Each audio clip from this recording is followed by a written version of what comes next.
So mga tol, muli na naman po nagpakita ng katawan si former 3 Division World Champion General Casimero. Mukhang maganda po ang aura ni Casimero at kondisyon na ito. Napapasayaw pa nga ito habang piniprepare ang kanyang pagkain. Sinasayawan lang ni Casimero mga tol si Luis Nery at mga bashers niya dahil maliit na ang katawan ni Casimero. Kanya-kanyang tansya ang mga boxing fans kung ano na yung timbang ni Casimero ngayon. May mga nagsasabi na 130 pounds na lang daw ang timbang ni Casimero. May nagsasabi din na 124 pounds na lang daw. At may mga bashers po ang nagsasabi na mabigat pa daw yung ganyang klaseng katawan.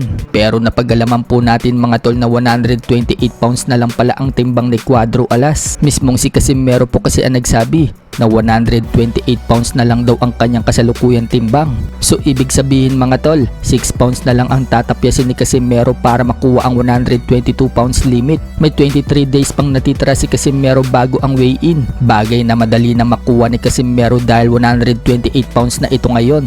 Malamang yan, i-maintain na lang ni Casimero ang 128 pounds. Tapos habang palapit na ang araw ng weigh-in, doon pa lang niya kukunin ang 122 pounds. Pero ayon po sa kumpare ni Casimero na si Jack Tipura na ngayon ay kritiko na ni Casimero. Pinakita nito ang dating video ni Casimero at sinabi ni Tipura sa caption, payat na daw si Cuadro Alas dyan pero overweight pa rin daw ng 20 pounds. Sabay tawa. Sa kabilang banda naman mga tol, Yukinori Uguni muling nagpakita na malalakas na suntok sa mitts. Malalakas nga po ng mga body shot ang binabato ni Uguni mga tol. Mukhang pupuntaryahin po ni Uguni ang katawan ni Tapales sa laban nila na magaganap na sa April 3 sa Japan. Pero ayon kay Uguni mga tol, mag-iingat daw siya sa right hook ni Tapales. Malakas daw kasi ang right hook ni Tapales. Maging yung kaliwa, mag-iingat din daw siya dahil malakas din daw yung kaliwa ni Tapales. Ganun pa man, tiwala si Uguni na makukuha niya ang panalo.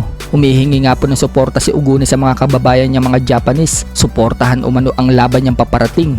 Sa ibang banda naman mga tol, tinalo ni Casimero na si Pilipos ni Tumbua. May banat na naman kay Carl-James Martin. Sinabi ni Pilipos kay Martin, "This boy is nothing to me. Make it happen. If you don't believe me." So wala daw binatbat sa kanya itong si Martin. At gustong gusto talaga niya makalaban si Martin. So dati pa man mga tol, talagang hinahamon niya na si Carl-James Martin. Kasalukuyan nga pong WBO Global Super Bantamweight Champion itong si Pilipos. At mula na matalo siya kay Casimero, 5 sunod-sunod na ang kanyang panalo. Kabilang na dyan noong pataubin niya itong si Yukinori Uguni sa first round. Sa ibang balita naman mga tol, Kit Turman papunta ng Las Vegas. Ngayong linggo na po kasi ang kanyang malaking laban kontra dito kay Sebastian Pundura. Excited na si Turman mga tol na maging world champion muli at tiwalang masisilat niya ang WBC Super Welterweight World Champion na si Pundura. Las Vegas, it's fight week. I hope you guys are excited, baby.